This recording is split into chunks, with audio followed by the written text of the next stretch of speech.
Assalamualaikum warahmatullahi wabarakatuh.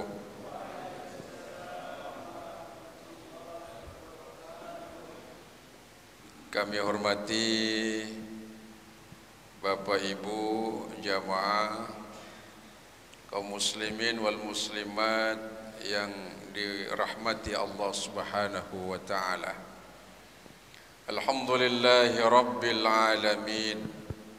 والعاقبة للمتقين ولا عدوان إلا على الظالمين أشهد أن لا إله إلا الله وحده لا شريك له وأشهد أن سيدنا محمدا عبده ورسوله اللهم صل وسلم وبارك على محمد في الأولين والآخرين وعلى آله وصحبه أجمعين أما بعد.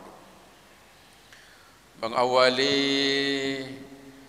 kajian atau pengajian kita malam hari ini, jangan sampai kita lupa untuk bersyukur kepada Allah Subhanahu wa taala. Karena kalau kita pahami hakikat dari hidup kita ini, semua ini hanya titipan. Apa yang kita anggap menjadi milik kita, hakikatnya semuanya titipan Allah Subhanahu wa taala. Badan kita dari ujung rambut sampai ujung kaki itu titipan. Ruh yang menyebabkan sampai saat ini dengan izin Allah kita masih hidup itu titipan. Kita bisa melihat, bisa mendengar, bisa bicara, bisa menangkap dan memikirkan apa saja dalam kehidupan ini, itu adalah titipan Allah saja. Maka karena ini titipan, jaga titipan itu dengan baik, pelihara titipan itu dengan bagus. Salah satu caranya bersyukur kepada Allah Subhanahu wa taala. Yang pertama, syahadatu an la ilaha illallah wa anna muhammadar rasulullah sebagai pondasi. Masjid ini tegak kokoh berdiri karena ada pondasi. Betul apa tidak? Setelah pondasi berdiri, yang kedua dibangun tiang. Maka salat itu adalah tiang agama. Siapa yang menegakkan salat berarti dia menegakkan agama Islam dalam hidupnya. Maka lihat, tiang-tiang ini kokoh tegak berdiri. Setelah tiang dibangun, lalu diperintah oleh Allah Subhanahu wa taala berikutnya apa? Berpuasa. As-shaumu junnah. Puasa itu benteng. Makanya setelah tiang dibangun, tukang langsung menembok bangunan kita ini. Masjid ditembok, rumah Bapak Ibu yang dibangun ditembok. Kenapa ditembok? Supaya tidak ada binatang buas, supaya kita aman dari niat orang yang tidak baik yang keluar masuk ke rumah kita masing-masing. Bikin tembok itu. Habis tembok apalagi? Bayar zakat. Zakat itu rukun Islam yang nomor berapa? Nomor 4. Makanya setelah tembok, tukang bikin pintu, bikin jendela, bikin ventilasi, Pak. Supaya apa? Sirkulasi udara masuk, udara yang jelek bisa keluar, yang baik bisa masuk. Coba kalau ada udara, senang, nyaman kita tinggal, walaupun rumah kita mohon maaf kecil dan tidak bagus sebagaimana rumah orang lain. Maka orang yang bayar zakat insya Allah hidupnya tenang. Orang yang bersedekah insya Allah hidupnya nyaman. Ada kelapangan dan kebahagiaan. Tapi setelah bangunan ini belum selesai, dasar sudah, tiang sudah, tembok sudah, pintu, jendela, ventilasi sudah, tapi kalau nggak ada atapnya bangunan itu, kalau hujan kehujanan, kalau panas bikinlah atap, ya enggak? Terserah atapnya mau pakai genteng, atapnya mau pakai besi, atapnya mau pakai spandek, atau atapnya pakai ilalang, yang penting ada atapnya, betul, supaya tidak kepanasan dan kehujanan. Orang yang sudah berhaji komplit bangunan Islamnya. Maka lihat orang-orang yang sudah berhaji tenang, tawadhu, khusyuk, ibadahnya makin bagus, ketaatannya makin sempurna, arah hidupnya makin jelas, karena ibarat bangunan itu sudah komplit dan sudah utuh itu. Sebab itu malam hari ini secara khusus kita membicarakan tentang bab haji.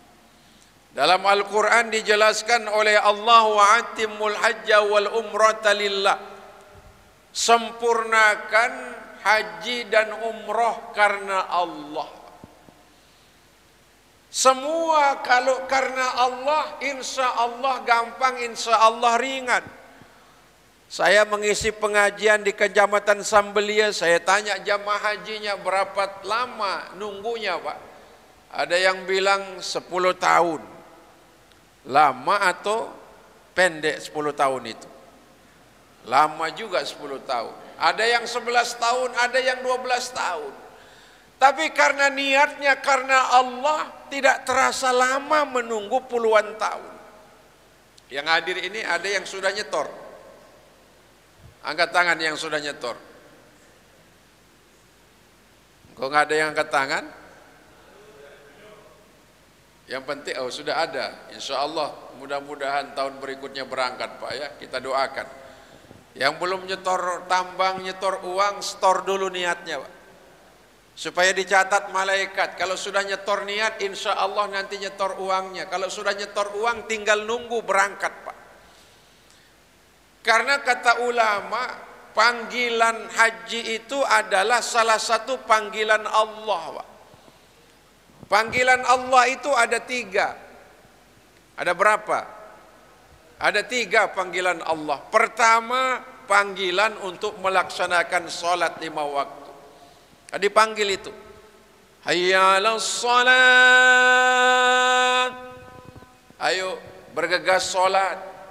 Hayya 'alal falah. Ayo mencapai kebahagiaan yang hakiki. Karena kebahagiaan yang hakiki ini manakala tegaknya sholat 5 waktu, dipanggil oleh Allah 5 kali sehari semalam. Yang kedua panggilan haji Pak. Saya tahun 2008 nggak punya uang, betul Pak, nggak punya uang. Nyetor niat sudah, tapi nyetor uang belum.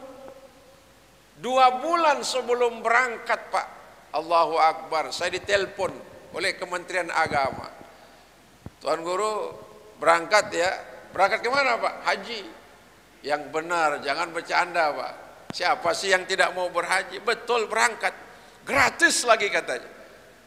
Menjadi TPH di Lombok Timur. Saya langsung sujud syukur, takbir, ucap selawat. Jadi kalau Allah sudah menulis di Lauhul Mahfuz, sudah menakdirkan kita akan dipanggil melaksanakan haji umroh, ada atau tidak ada uang kita pasti berangkat. Pasti apa tidak? Jangan sekali-kali berkata, penghasilan saya pas-pasan, warisan orang tua dan mertua saya tidak punya, gaji saya tidak seberapa, istri saya nganggur, boro-boro mikirin masalah haji, mustahil menurut akal. Tapi kalau Allah sudah menakdirkan kita, ada saja jalannya kita melaksanakan ibadah haji. Yang penting kita yakin bahwa semua dan segala sesuatu kalau Allah sudah takdirkan dan Allah sudah atur, tidak ada yang tidak mungkin, tidak ada yang tidak bisa. Betul apa tidak? Saya contohnya Pak. Sebab itu setor niat, setor uang, sabar, insya Allah dipanggil oleh Allah. Tapi kalau tidak dipanggil oleh Allah, walaupun pejabat tinggi, bikin aturan, punya pengaruh, uang banyak, kalau tidak dipanggil oleh Allah, nggak bisa Pak. Ada orang selesai sholat subuh, sudah diadakan pelepasan oleh panitia di kampungnya, sudah naik kendaraan, sudah kipas-kipas ya. Jamaah haji kita kan kayak raja kecil, dikipas-kipas ya. Masya Allah, duduk sambil tunggak-tunggu, senang ya. Begitu nyampe di luang balo, innalillahi wa inna ilaihi rajiun. Karena apa? Sesungguhnya dia sudah setor niat, sudah setor duitnya untuk melaksanakan ibadah haji, tapi Allah belum menakdirkan dia sampai melaksanakan ibadah haji dan umrah. Apakah dia sudah dapat pahala haji? Dapat, Pak. Dalam Islam itu semua ibadah bergantung niatnya, maka yang penting setor niat dulu, Pak. Seumpama tidak ditakdirkan berangkat melaksanakan haji dan umrah oleh Allah, kita sudah dapat pahala niat dan insya Allah dapat pahala haji walaupun belum sampai melaksanakan ibadah haji.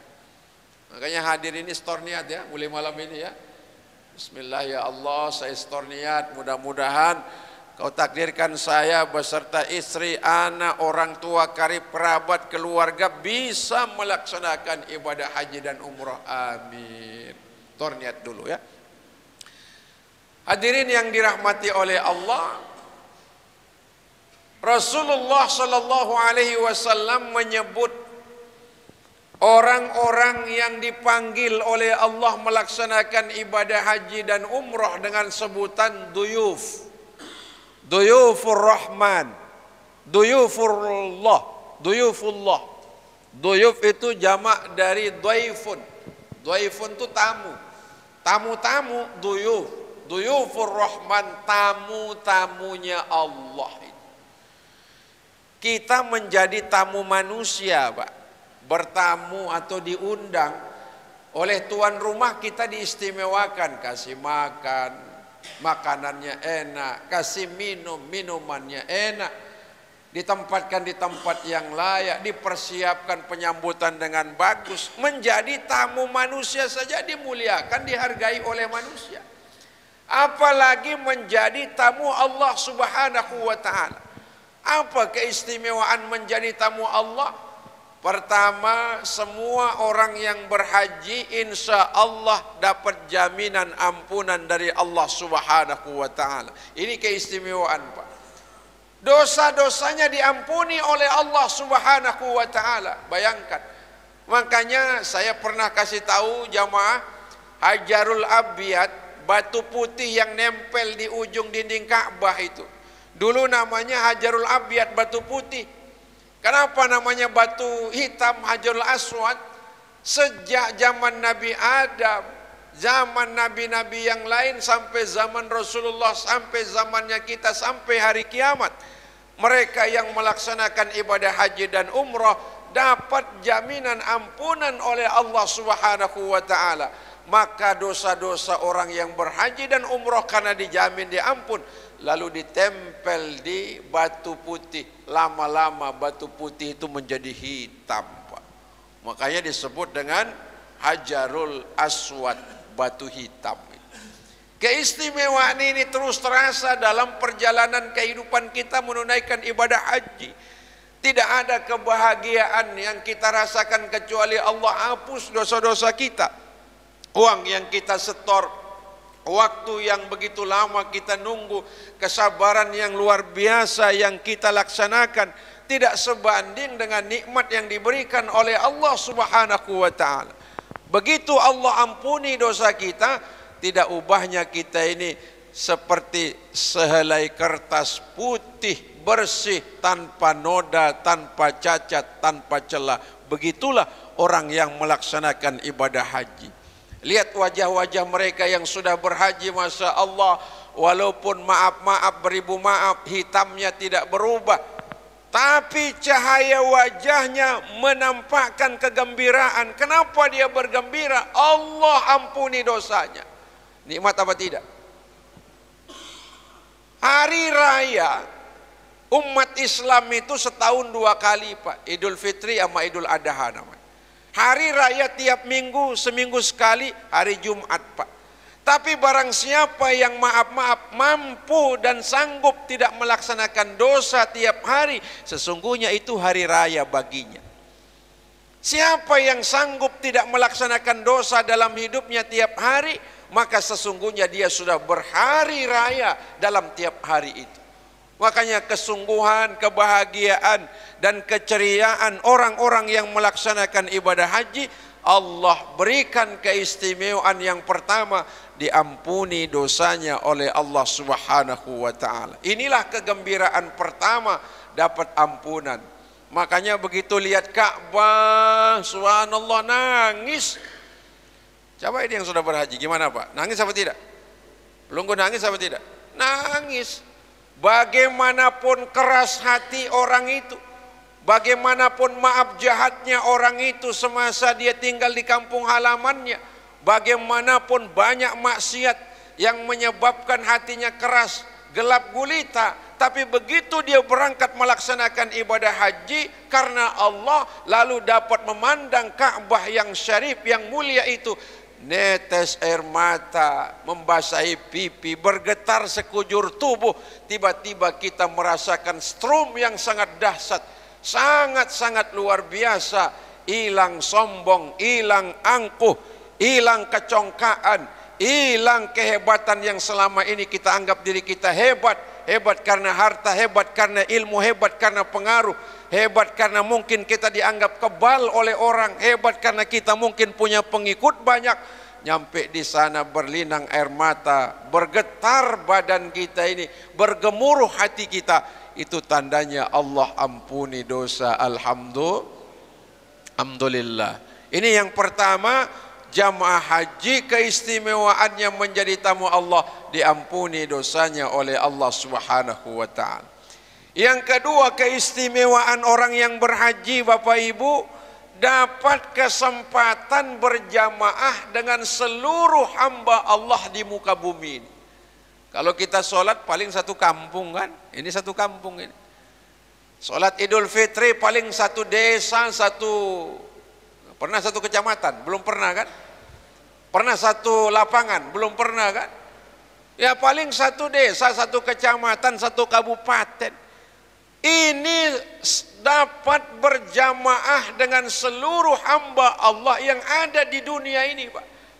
Yang kaya, yang miskin, yang alim, yang awam, yang tua, yang muda, mana pejabat, mana rakyat jelata, kita sudah tidak lihat. Bahasanya sudah beda-beda, penampilannya sudah lain. Ada yang hidungnya mancung, ada yang pesek, ada yang matanya sipit, ada yang matanya kayak senter. Ada yang rambutnya kemerah-merahan, tinggi, besar, putih. Ada yang kecil, pesek, keribu macam kita. Kumpul jadi satu. Nikmat berjamaah di Masjidil Haram dan di Masjid Nabawi. Alhamdulillah. Itu kebahagiaan luar biasa, dahsyat. Menjadi saksi nanti pada hari kiamat untuk memudahkan segala perkara dan urusan kita. Itu bahagianya, Pak. Subhanallah. Lihat kiri. Ini orang Pakistan atau ini orang India? Karena hidungnya sama mancungnya, Pak. Nengok ke kanan kita ini kok bahasa Inggris sih? Orang Australia, orang Amerika atau orang Inggris ini kan? Lihat di belakang kita ada mereknya, ada lambang Indonesia. Ini sedulur ini, saudara sebangsa dan setanah air. Biasanya pakai baju seragam ya, pakai bendera. Tuh kelihatan. Kalau paling rame, paling sulit diatur, nggak mau antri, makannya banyak, itu bangsa Indonesia itu. Gampang nandanya. Subhanallah. Tapi kebahagiaan itu hanya diperoleh ketika di sana. Ada yang takbiratul ihram Allahu Akbar, membaca Allahumma ba'id baini wa bainal khataya kama ba'adta bainal masyriq wal maghrib. Kita bingung. Saya di kampung halaman saya begitu takbiratul ihram saya baca kabiran walhamdulillahi katsira. Kenapa beda bacaannya? Ternyata memang riwayatnya beda-beda. Yang penting sah salatnya. Betul? Ada yang begitu takbiratul ihram langsung sebagaimana kita. Ada yang takbiratul ihram lurus aja tangannya. Allahu Akbar. Beragam umat Islam ini. Tidak hanya beragam bahasanya, beragam warna kulitnya, beragam benderanya, beragam mazhabnya. Orang nggak pernah bilang ini imamnya Wahabi nih. Pernah bilang gitu nggak? Nggak pernah. Kita jadi makmum saja di belakang. Yang penting syarat rukun jadi makmum itu sempurna. Udah. Nggak perlu kita bilang ini yang jadi imam Wahabi atau Ahlussunnah wal Jamaah. Nggak pernah kita bilang begitu. Ini NU atau Muhammadiyah. Kan nggak pernah kita bilang begitu. Sesungguhnya kita hamba Allah, Kita diciptakan oleh Allah beragam sukunya, beragam bahasanya, beragam adat istiadatnya, beragam warna kulitnya, tapi frekuensinya sama, la ilaha illallah Muhammadur Rasulullah. Nikmatnya luar biasa. Makanya orang begitu pulang haji umroh, bagaimanapun lelah dan capeknya, kalau nanya, Pak mau lagi? Mau. Coba ini yang sudah tua-tua, mau lagi Pak? Mau, saya aja mau kembali lagi insya Allah. Karena nikmatnya berjamaah di Masjidil Haram itu luar biasa. Seluruh dunia kita berkumpul dengan izin Allah. Yang ketiga, keistimewaannya menjadi duyufur rahman itu apa? Kita sholat di Masjidil Haram pahalanya 100.000 derajat Pak. Sholat wajib, sholat sunnah, kita zikir, kita wirid, kita iktikaf, kita baca Quran, kita apa saja melakukan kebaikan di Masjidil Haram, 100.000 derajat keutamaannya Pak. 100.000 derajat itu sama dengan 82 tahun kita ibadah terus menerus. Pernah ibadah 82 tahun terus menerus? Enggak pernah. Jujur ini, mulai sholat tahun berapa ini? Umur berapa? Ya taruhlah umur 20 tahun ya. Itu pun kadang bolong-bolong. Maghrib iya, isya hilang. Zuhur iya, asar enggak. Subuh, Masya Allah, subuh baru umur 40 tahun sudah mulai tekun ya. Ini bukan pengalaman saya, bukan. Tapi Masya Allah, nikmat beribadah di situ 100.000 derajat diberikan oleh Allah Pak. Sama dengan 82 tahun kita ibadah terus menerus, sama dengan 1000 bulan. Ya enggak adil dong Allah. Bagi yang haji dan umroh saja yang dapat 100.000 rakaat. Tapi kami yang miskin enggak sempat haji umroh karena tidak diberikan dan tidak dipanggil oleh Allah. Bagaimana?